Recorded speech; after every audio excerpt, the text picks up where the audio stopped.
Assalaamu calaykum waraxmatullaahi wabarakaatuh. Kusoo dhawaada casharkii afaraad oo aan koorsaday oo aan ku baranayno luqadda Ingiriiska oo ku fahan luqadda Ingiriiska 6 maalmood. Waana videogii afaraad, casharkii afaraad. Maanta waxaan ku baranaynaa family, qoyska, family, reerka iyo dadka magacyadooda luqadda Ingiriiska waxa lagu dhaho. Waxaan ka bilaabaynaa immediate family. Immediate family waxaa sokeeyaasha dadka adiga ku dhow. Dadka sokeeyaasha magacyadooda father waa aabe ruuxi ku dhalay oo ninka ah waxaa la father Ingiriiska aabe. Waxa ku xigta oo kala baranaynaa mother hooyo. Mother waa hooyo Ingiriiska mother ereyga wuxuu ka kooban yahay shaqal iyo shubane. Xarafka ugu horeeya waa M, waxa ku xiga O oo shaqal ahayd, T oo shubana ah, H oo shubana ah, E oo shubana ah, E oo shaqal ah iyo R oo ah shubane. Waxaan kala fiirinaynaa parents waalidiin. Parents waalidiin magaca Ingiriiska waxa lagu dhaho. Hadaad u baahato inaad isticmaasho ereyga waalidiin waxaad isticmaalaysaa parents. Brother waa aboowe. Brother walaalka kaa yar mise kaa weynaade. Sister waa baayo. Sister waa baayo. Siblings walaal. Siblings walaal haddii lagu dhaho waxaa soo geli kara rag iyo dumarba way soo geli karaan. Waxaan kala fiirinaynaa ku soo son waa wiilka adiga dhashay. Son waa wiilka adiga dhashay. Daughter waa gabadha adiga dhashay. Daughter waa gabadha adiga dhashay. Children waa caruur. Children waa caruur. Husband waa ninkii naagta qabay. Nin naag qaba. Husband waa wife naagtii la qabay weeye. Waxaan kaloo halka ka fiirinaynaa ku noogu xigi doona grandparents awoowayaal. Grandparents waa awoowayaal. Ayeeyana waa ku jirta awoowa haddii la dhaho. Nambarka koowaad waxa weeye grandfather awoowe. Grandfather waa awoowe. Grandmother waa ayeeyo. GR ereyga mararka qaar waxaa dhacda English laba xaraf oo aan midkood shaqal wadanin in la isku daro. Marka haddii dhexdood uu shaqal soo geli waayo waa la isku akhrinayaa. Badana waa common, waa la arkaa inta badan. Nadaas lagu reebay. Grandmother waa ayeeyo.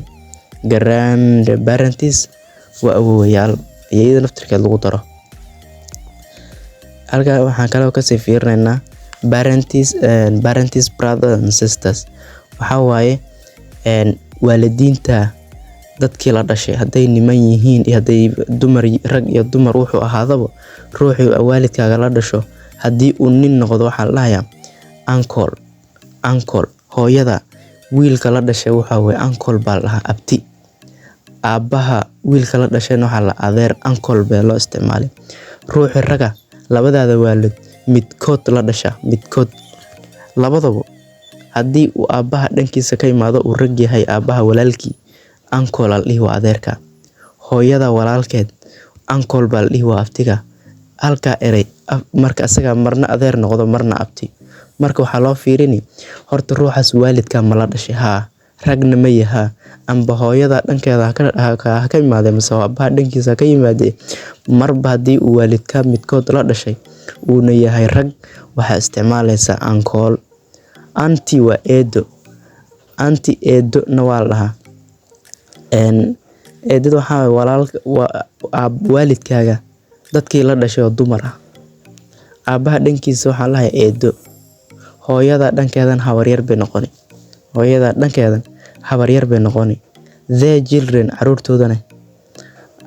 Hooyada walaalkeed wixii uu dhalay maxaa la dhihi aabaha walaalkiis wixii uu dhalay maxaa la dhihi cousin ilma adeeryaal. Cousin ilma adeer ilma habaryarna waa la dhihi karaa.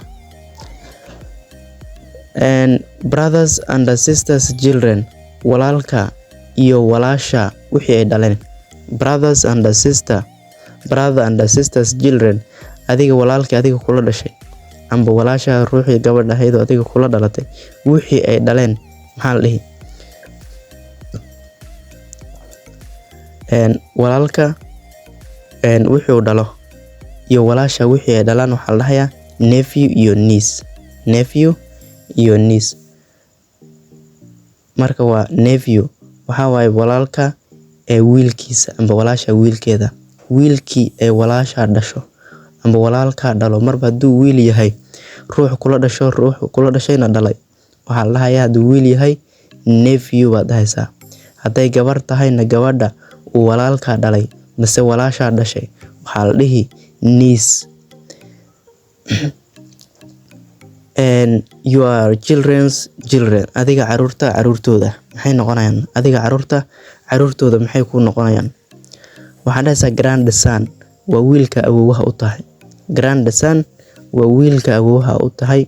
Granddaughter waa gabadha adiga awoowaha u tahay mise ayeeye u tahay. Dad adiga ruux dumar ah grandson waxaad u noqonaysaa wiilka ayeeyaha aad u tahay. Hadaa adiga ruux raga tahayna waxaad noqonaysaa wiilka adiga awoowaha u tahay.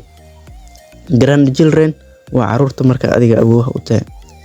Waxaan kala fiirinaynaa xididka uu keeno guurka dadka maxay noqonayaan?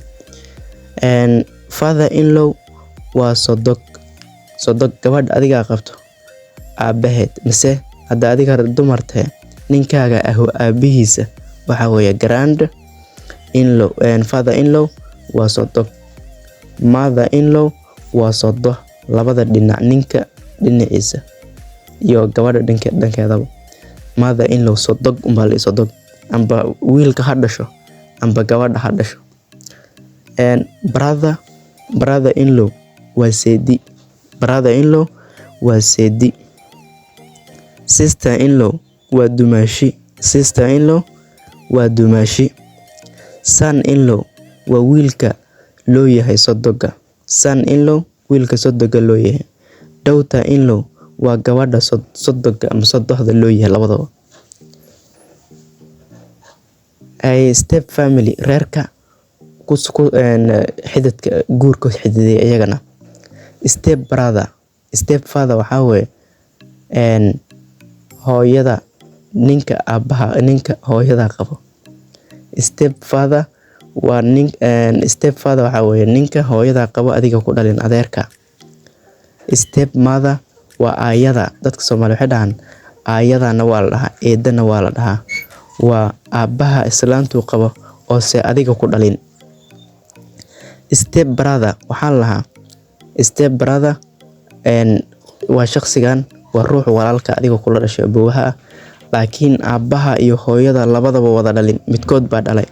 Mise hooyada baa nin kale u dhashay mise aabaha baa naag kale u dhashay. Step sister waa la mid, waa ruux dumar walaasha adiga kula dhalatay, laakiin hooyada iyo aabaha aan wada dhalin, midkood dhalay. Marka midkood baa idin wada dhalay, laakiin labadii waalid ba idin wada dhalin. Waalid kala aabaha mise kala hooyaa tihiin. Step son waxa weeye gabadha aad qabto hadaad ninta rag hadaad tahay, gabadha adiga qabto canugii hore nin kale ugu dhashay. Step son waxa weeye wiil ay ruuxa adiga wada joogtaan ruux kale u dhalay. Step daughter gabadha ruuxa wada joogtaan ay qof kale u dhashay. Haday gabarta adiga hadaa nin tahay naagtaada wiilka mise ruux gabadha ay qof kale u dhashay. Half family kuwan waxa weeye wax wada dhalasho kama dhaxayso, isku hooyo isku aabba toona maaha. Haddana saas ay tahay waxaa la dhahaa walaalo. Say ku noqonayaan tusaale yar baa inasiini. Adoo raga baa waxaa guursatay gabar, adigana waxaa haystaa ilmo hore oo naag kale kuu dhashay, ayadana waxay haystaa ilmo nin kale u dhashay. Marka ilmahaasi wax wada dhalasho kama dhaxayo oo xididka uu guurka dambe ay labadiina aad isguursateen uu xididka u dhashay mooyaan wax aabana ma kasin, aabana hal aaba ma wada dhalin, hal hooyana ma wada dhalin, midkood baa dhalay. Marka haddaan mar kale ku celiyo, nin baa wuxuu guursaday nin oo hal canug haysta baa guursaday naag ilmo kale haysta mise hal haysta. Hadday isguursadaan ninkan naag kale u dhashay canuga, naagtaas nin kale ka dhalay ilmahan. Marka ilmahaasi xidid meesha ma yaalo, dhiig ma yaalo meesha, laakiin guur baa walaaleeyay. Marka step brother. Step brother waxa weeye xiriirka noocaas ah.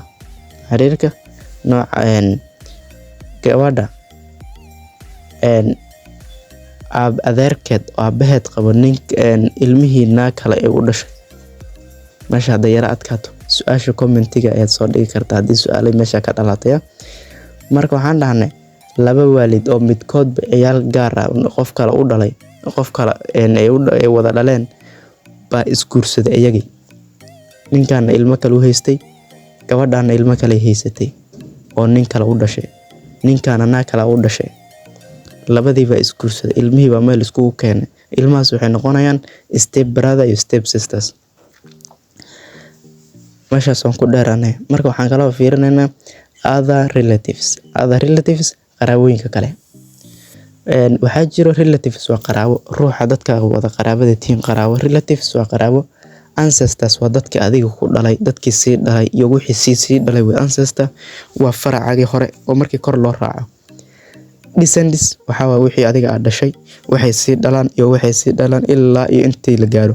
Intaas hala descendants waxa weeye dadka adiga dhashay, dadka adiga ka sii farcamo waa dhiigaaga iyo waxa dhashay wixii ay sii dhaleen. Iyagoo tusaale ay kuwana marka examples waa tusaale. My ergaas in badan isticmaali doona maanta waxaan rabnaa inaan bilowno fiirino possessive, laakiin erayada naftirkood waa muhiim, way kugu soo noqon karaan. Marka dhamaantood waa wada my waxay ku tusaysaa adigan iska hadlaayo in shaygaas adiga aad leedahay. Aabba ha noqdo, buugaaga ha noqdo, waxaas hadaad mar my aad isticmaasho waxaan kugu xigo aday maartay farci aday xidid kula yeelanayaan amba adiga la haatid, adiga ha ku dhaleeno, adiga aad soo gadatid, adiga ba Allah si bay adiga ku la xiriiraan. Waxaan dhahaynaa my father aniga aabahay. My father aniga aabahay is a teacher, waa macallin. My father teacher shalay waan soo marnay, meelo kale aan ku soo marnay Soomaha, waa ashirkii afraad ee la soco. My father aniga aabahay is a teacher, waa macallin. My father aniga aabahay is a teacher, waa macallin. My already waa garanay, mother waa soo martay mar hore. Jumlada noocaas markay mar labaad isku soo noqoto in adiga af Soomaaliga si saarata laga rabaa. Si sheeg marka my hadan sharxay, mother waan sharxay, isna hore ba u garanaysay. Ana waa iska waxa weeye article ayada. Nas baan ku sheegay bis af Soomaaliyeed. Ereyga nas waa kalkaaliso. Fasir marka hada my mother is a nurse. Nas waa kalkaaliso. Inta kale af Soomaaliga sheeg. My mother aniga hooyaday is a nurse, waa kalkaaliso. Inta kale sheega hal erey oo aan soo baranay ma jiro. My waa wixiga, brother waa garanaysa hadaan sharxaynay. Is waa hadda waan soo sheegnay. Student xalay baan soo sheegnay ashirkii. Marka my brother is a student maxaa laga wadaa? Dadka ku cusub yihiin baa sheegaya. Dadkii roonaa oo waxa uu sii garanayo laha bal aqoonta aan sii kororsano walow cashiradan ay hooseeyaan. Intaas waa mahadsantiin inta wadan la socoteen. Dadka kale barbilowgan sheegaya oo erayada iyo wax walba ku cusub yihiin. My brother aniga walaalkay is a student, waa arday. My brother aniga walaalkay is a student, waa arday. My sister laba shay waa ku dhawaan, laba nooc baad ugu dhaqaaqi kartaa. My sister aniga walaashay is a doctor, waa dhakhtar. My sister aniga walaashay is a doctor, waa dhakhtar. My uncle aniga adeerkay lives wuxuu ku nool yahay in Nairobi ayuu ku nool yahay. Erayada baanishey erayada cusub. My auntie eedaday mase habaryartay. Auntie waan soo marnay Soomahayn. My auntie aniga eedaday mase habaryartay. Eedaday marka leedahay aabaha bay la dhalatay. Habaryarta marka ka dhigaysidna hooyada adiga ku dhashay bay la dhalatay. My auntie aniga eedaday mase habaryartay is a business woman, waa naag islaan ganacsata ah way ganacsataa waxbay gadaa. My auntie aniga eedaday mase habaryartay is a business woman, waa islaan ganacsato ganacsile ah. My cousin in adeerkay oo rag ha noqdo ma dumar ha noqdo, in adeerkay hadaad dhahdo gabadhan way soo gali kartaa Englishka, laakiin anaga in adeertay baan dhihi karnaa, in adeerkay baan leen haduu nin yahay.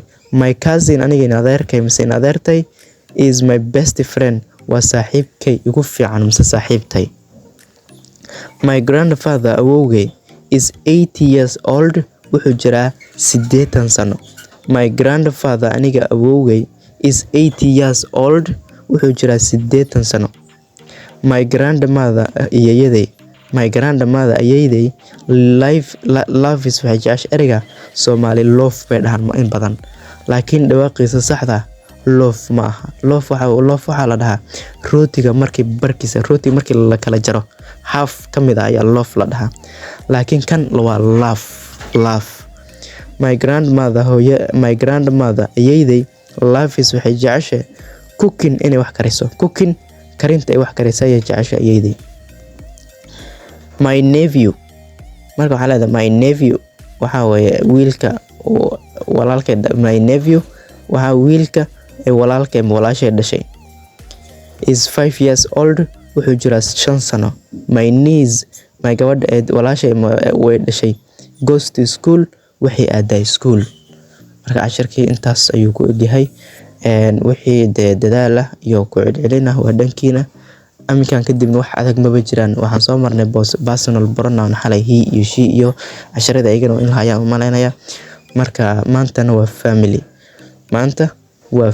Reerka wuxuu yahay reerka sokeeyaha iyo dadka yara maaragtay adib meel kala xiriira dhamaantood.